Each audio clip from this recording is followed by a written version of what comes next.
Ken Masters, one of the most important faces of the Street Fighter franchise next to Ryu. Former disciple of Gouken, he is known to be one of the best in the franchise. Did you know that Ken Master also has a dark side like his counterpart Ryu? In this episode, the terrifying side of Violent Ken. What is the key to his power? Why was he made? Without further ado, let me welcome you to the Street Fighterverse.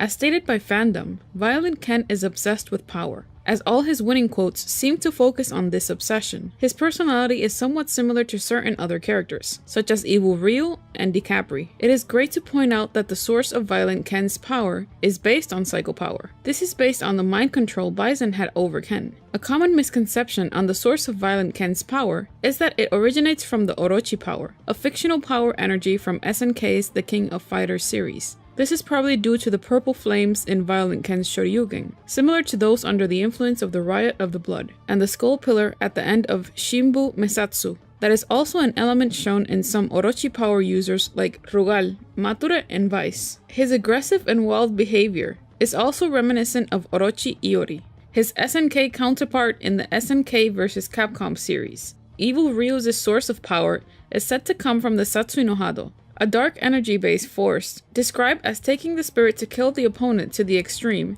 and transforming it into a physical power. It is important to point out that although Ryu never showed any signs of the Satsui no Hado's influence after the events of the Street Fighter IV series, several games present a hypothetical version of Ryu who has embraced the power, willingly or not, becoming Evil Ryu in the process. Furthermore, other media often depicts him temporarily succumbing to the Satsui no Hado. Violent Ken's design and backstory were heavily influenced by Ken's appearance in Street Fighter II, the animated movie, as stated before, where he was brainwashed by Bison. He was designed to be the contrast of how he would be normally, lusting for power just like Evil Ryu, and having no empathy for others, even for the ones he cared about. During Street Fighter II, the animated movie, Ken is captured, brainwashed, and sent to fight against Ryu, keeping them preoccupied while Bison tracks down Guile. When Ryu undoes the brainwashing, Bison tries to use his psycho power on Ken before turning his attention to Ryu, who defends himself against Bison, initially with little success. Fortunately, Ken uses his master teachings to mend his body and joins the fight. This is very important to point out. In Street Fighter II manga, this is the first appearance of a brainwashed Violent Ken, predating Street Fighter II, the animated movie. However, this incarnation of Ken is not under the control of the Psycho Power. What is Violent Ken's story in Street Fighter and in SNK vs. Capcom, SVC Chaos? In Ultra Street Fighter II, the final challengers, Bison takes control of Ken with Psycho Power and turns him into Violent Ken. After mowing through numerous opponents in the tournament, he confronts Bison and defeats him. After beating him, Ken regains control over himself as he leaves on his boat. He ponders to himself that he'll never go to the same path as Ryu, but hopes to see him at the end of it.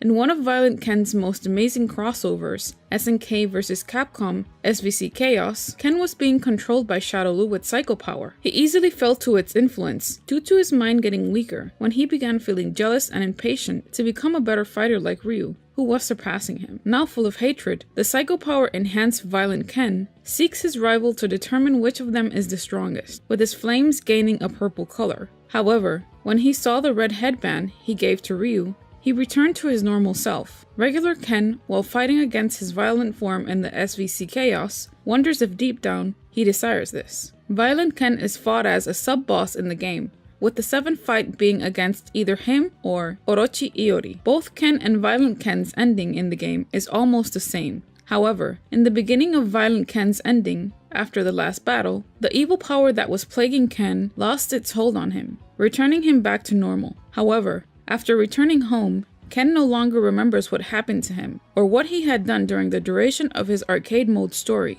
and then the rest of Ken's ending plays from there. Violent Ken fights using the unnamed Ansatsuken art. Due to his state, Violent Ken is a more ruthless, aggressive, valiant, daring, fearless, and cutthroat version of Ken. His Ansatsuken style uses purple flames instead of regular ones in his Shoryuken. which is a feature of Akuma's Hadokens and Shoryukens from the Marvel vs. Capcom series, and a pillar of deathly energy appears at the end of his Exceed move, which is a feature of Rugal's DMs in The King of Fighters. He seems to speak with a calm, sinister voice, while combining it with incoherent screams similar to Orochi Iori. So what did you like about Violent Ken? Let us know in the comment section down below. Don't forget to subscribe and hit that notification bell to stay up to date on new theories and info. Thank you for watching. This has been your Street Fighter host. Welcome to the center stage. Discord server. There you can talk with us, chat about current events going on in Street Fighter, information, theories, and lore. We'll leave the link in the description box below. We want to thank everyone for tuning in and becoming part of the Street Fighter community. We want to thank you for your positive comments towards our channel, because it only habilitates us to grow even more. From the Street Fighterverse crew, we thank you.